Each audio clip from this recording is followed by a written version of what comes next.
And I want to ask you right off the bat, you've been talking about what you're calling the Holocaust narrative. Could you please talk a little bit, if you will, about that? What you mean Holocaust narrative? Yeah, I can begin with an example of recent history. Okay, we had a trucker convoy in Canada. Truckers show up, they're sick of COVID. They pull into Ottawa, and the premier has to deal with the issue. So he immediately deals with it by engaging in identity theft. And the vehicle for the identity theft is the Holocaust, or the Holocaust narrative, I would say. So he pulls out the guns and he says, these people are Nazis. Someone was carrying a Nazi flag. He's going to demonize the entire group, calls them Nazis, and then calls them white supremacists. And this is the way of basically derailing the narrative or taking control of the narrative by using something which we're going to call the Holocaust narrative. Okay, invoking the Holocaust as a way of derailing a discussion. At this point, there was some debate in Parliament, and Jewish MP from New Brunswick by the name of Sachs, she stands up and she says, I'm Jewish. I had relatives who died in the Holocaust. This is terrible what these people are doing because, and then she says it's gone viral now, because honk honk means Heil Hitler. Thank you, Madam Speaker. And I've heard the words of my colleague on the other side of the floor, and so I have a few questions.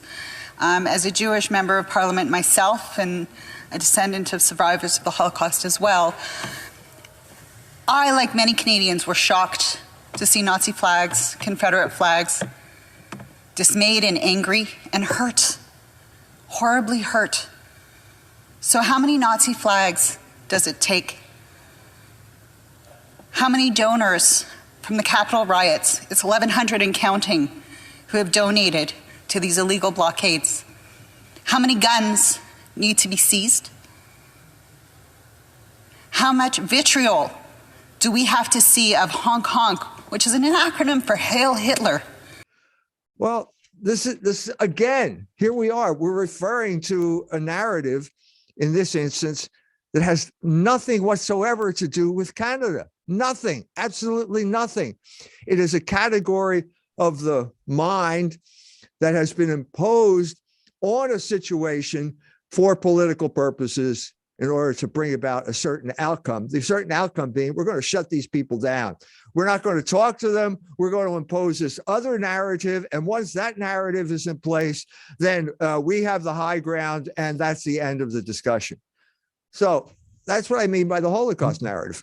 I'll give you a counter narrative. Okay, we got to bring this to a close anyway. Right, exactly, yeah. Okay, so the Jews killed Christ. Okay, 30 years after that, the temple is destroyed.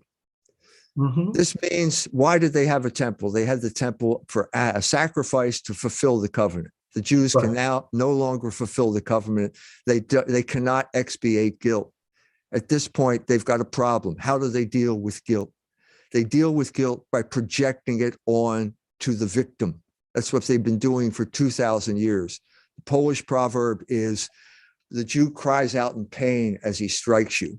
This is the fundamental problem that we have behind the Holocaust narrative. There is always some type of guilt that is being projected away onto other people to shut them down and to go get back to the beginning of the story.